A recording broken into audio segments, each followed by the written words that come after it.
Hello and welcome to a special interview on Congress's position on the goods and services tax. The party has set 3 preconditions. Why has it done so? And what does it stand on the government's initial response? Those are the 2 key issues I shall pursue today with Congress's former Minister of Industry and Commerce, Parliamentary Affairs and Urban Development, and one of the most senior MPs in the Lok Sabha, Kamal Nath. Mr. Nath, let's start with Congress's 3 preconditions and let's go through them one by one so the audience can understand. First of all, you want the 1% interstate entry tax to be scrapped. But given that this has given considerable comfort to producing states like Gujarat, Maharashtra and Tamil Nadu, who otherwise believe that because tax on manufactured goods will be lower under GST, they could lose revenue, what is your response to these 3 states? First, we must understand what GST is about. GST is the most important structural transformation of our indirect tax system. It, we must remember, is a consumption tax. It's not a production tax. And in this, the Constitution provides under Article 301 that there'll be free movement across the country. That was one of the objectives defined in our Constitution in Article 301. Against this backdrop, what should an ideal GST be?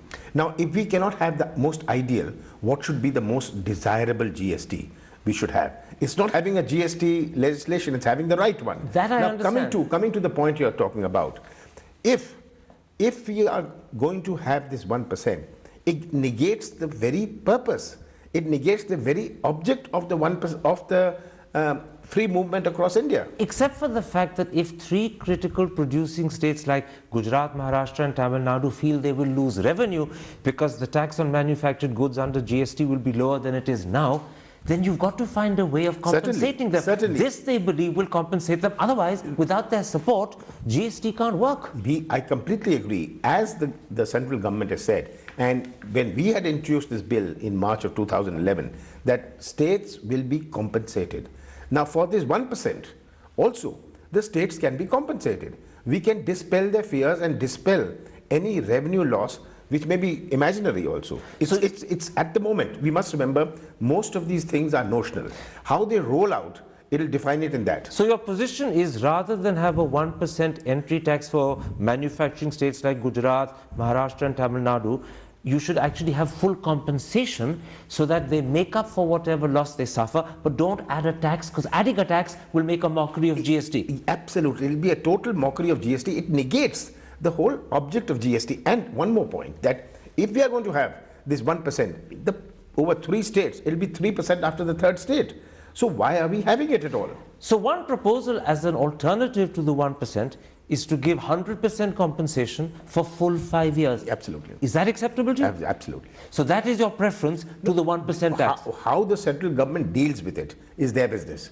We can only say that this is one of the methods. They can find another method of convincing. In other words, compensate for loss, but don't add a tax as a way of making up. Absolutely, because that is retrograde. All right. Don't do a retrograde thing. Have a good GST. Let's then come to the second precondition which you said. You want a cap on GST of 18%, and secondly, you want the cap written into the Constitution. Let's take the second first. I'll come to the actual cap later.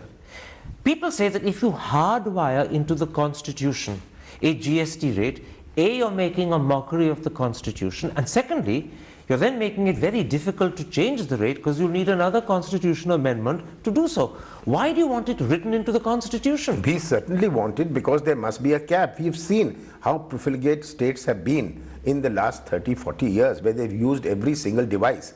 They've used every single device. Now there may be other devices in the future which may come into play. So we say that a fair GST should have a cap. But in the Constitution? Absolutely. Why not? If we say we want it in the Constitution, we want that it cannot be done just by a simple majority. If some states, some bigger states gang up against the smaller states, you will be able to muster up a simple majority. This is a national GST. And you got to carry all your states on board. A constitutional amendment will give it a flavor of consensus across the state. Let me quote to you Arvind Virmani, who was Chief Economic Advisor from 2007 to 2009 under your government. He's gone on record to say that a cap may be necessary, But it shouldn't be in the Constitution, it should be in the GST bill, so that A, it can be easily amended annually, and B, the rate then will be, just like the government fixes in the budget, the excise duty and taxes for each year. And this can then be changed by centres or state governments as they wish. He says a GST cap in the GST bill is a more sensible way of putting in a cap than into the Constitution. Really, this is to dispel any misgivings to the consumer and to the manufacturer, that it cannot exceed it, that it cannot really jump beyond 18%. And if one is hesitant to bring it into the Constitution, it only implies that you have intentions to do so. Well, that's an interpretation. Let me put it like this. Is putting a cap into the Constitution a sticking point for Congress, or are you prepared to accept a cap is necessary, but let it be in the GST bill, which still, by the way, needs a parliamentary majority to overturn? Can you accept the second? We cannot at the moment, but let's see. Let them hold some discussions. We can try and find some way out, but I think... So this is a negotiating point. My personal opinion is that you must not send a message to the consumer that this can be open-ended. That I understand. And the only way to stop it from being open-ended, you need a constitutional amendment. Well, some people have severe problems with the constitutional amendment simply because it then becomes difficult to change. It needs another constitutional amendment. Others say that a constitution should not even be used for this. Why should you think of changing it? Let me put this to you. No, why should you think of changing it? Tell me that. Let me put it like this. At a time when perhaps the government is willing to agree there should be a cap, at the moment they're not even willing to agree that, but they're coming around to that, can you in turn say, okay, let's talk about it, and we may be open to the cap being in the GST bill rather than the Constitution? Is this something at least you're open-minded about? The most important is it was our government which brought in the GST bill. We stand by the GST bill. We want to have a good GST bill.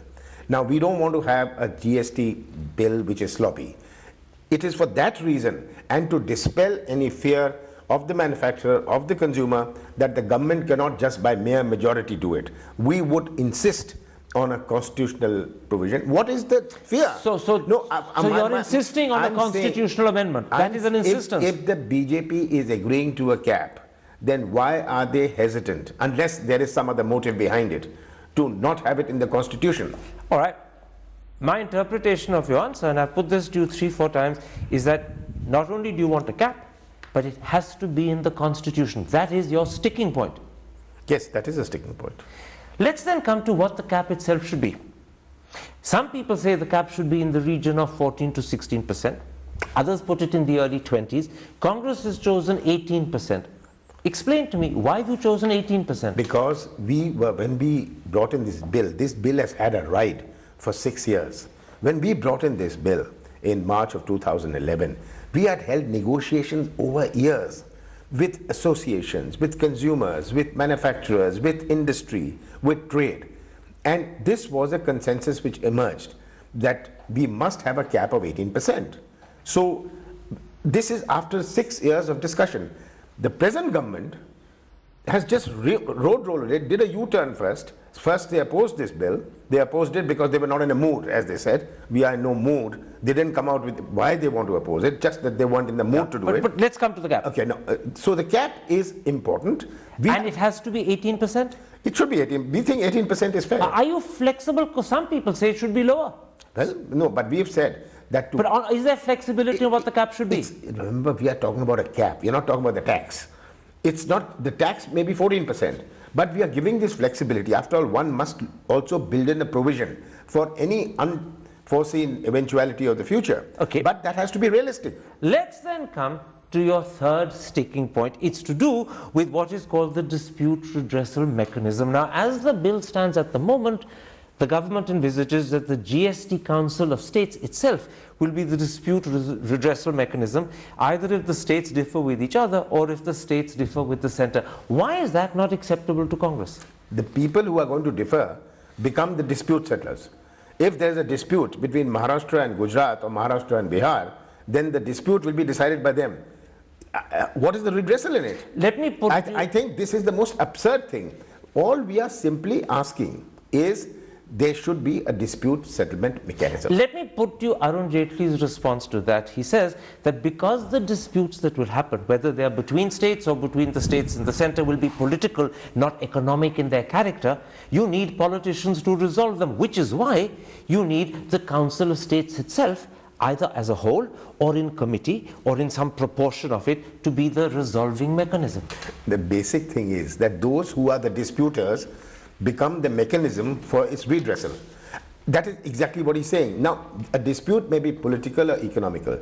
What is the harm in saying that we are going to have a mechanism which is going to be fair, and we can always include the council. We can always include the Council of States. They will be in the dispute. The mechanism that Congress is talking about, which it would want, is a form of a judicial mechanism with a judge at the head. Let the government come out with an alternative. Let the government say, okay, we accept a redressal mechanism, a dispute redressal mechanism. Now, this mechanism should be like this. Okay. They are not even saying that. You've said a very important thing. I want to pick it up in a moment's time, but first I want to go back to the idea of a judicial mechanism, which is what some of your colleagues, some of your senior partymen have been saying, and put to you why many believe that is the wrong thing. Arun Jaitley points out, but he's got a lot of others who support him, that if a judicial mechanism is created to handle disputes between states or states in the center over what the GST rate should be, then you are giving Parliament's or legislature's most cherished prerogative, the right to set taxes, by the back door to a judge. And that will undermine legislative sovereignty, which is why he says a judicial mechanism is definitely the wrong one. We can have a quasi-judicial. Which is what? That means it's not judicial. If there is a judge in it, if there is some kind of judicial input into it, and then we can work out any kind of a grievance redressal or dispute redressal, depending on what is a proposal, what the government is proposing back to us. Unfortunately, I can't name them, that would be wrong to do, but very senior people who served in your government believe either an outright judicial mechanism or what you call a quasi-judicial mechanism would be wrong for the simple reason, through the back door, legislatures would be handing to judges, whether serving or retired, the right to set taxes, and that's a prerogative legislatures do not want to hand over. They believe it would undermine legislative sovereignty. They're against, therefore, an outright judicial mechanism or even what you call a quasi-mechanism.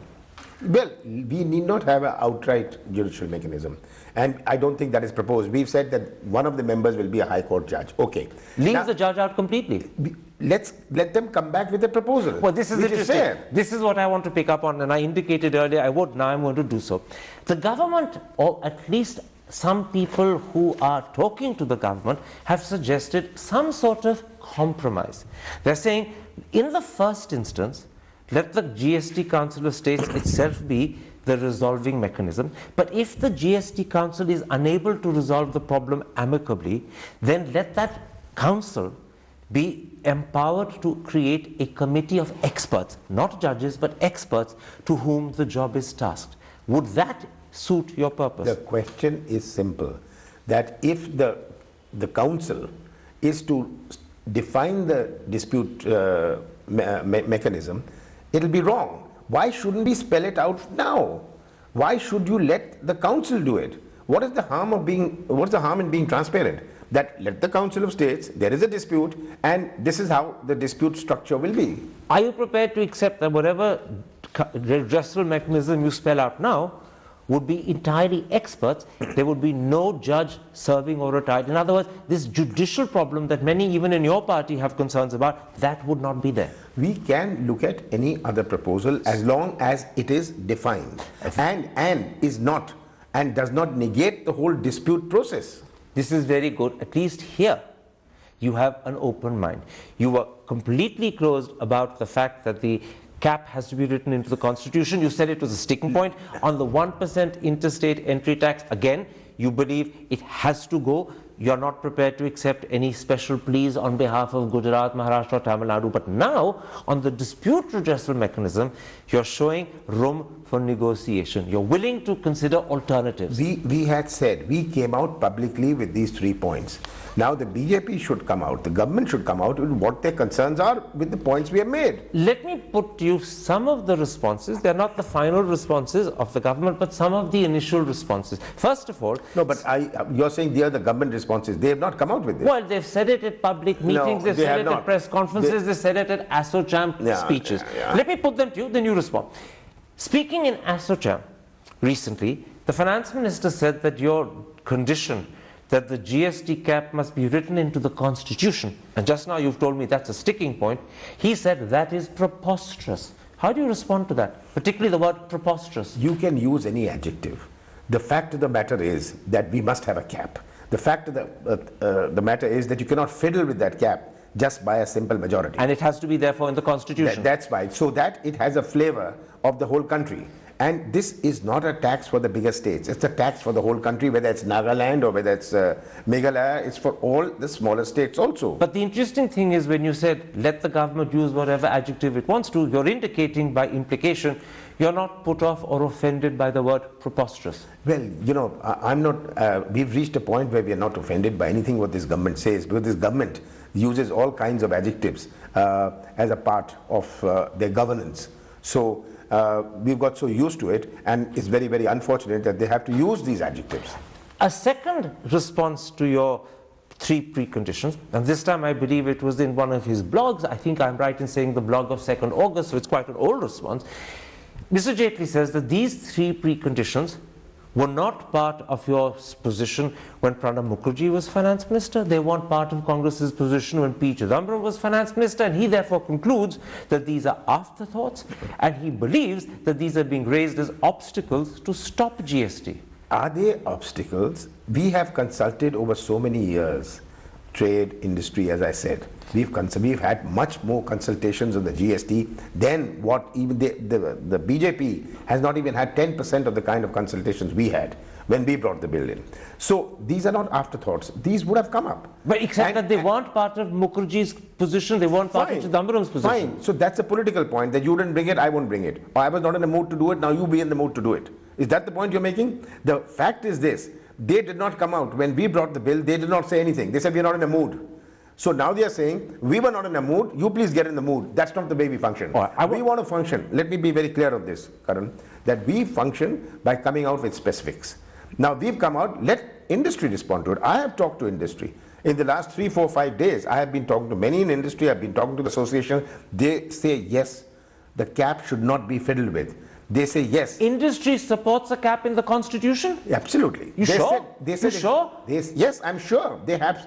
Because I have to tell you that people like Mr. Bhargav, chairman of Maruti, in a show that he did with me a few days ago, said it would be nonsensical to put a cap in the Constitution. He's one of India's leading industrialists. Fine. But the industrialists I've talked to, they said we want the GST bill. If you want to bring it in the Constitution, please go ahead, please pass the bill. So they are not saying, they are saying, you know, please let's have this bill. But we would prefer that the 1%, the 18% cap should not be something which can be easily fiddled with. All right. Let's come, in the limited time left, to two other issues to do with GST, because I think they're important. First of all, it's an issue that Congress raised, but it's no longer one of your preconditions. Earlier you questioned why alcohol, tobacco and electricity were not being included in GST. And many people believe they should be included.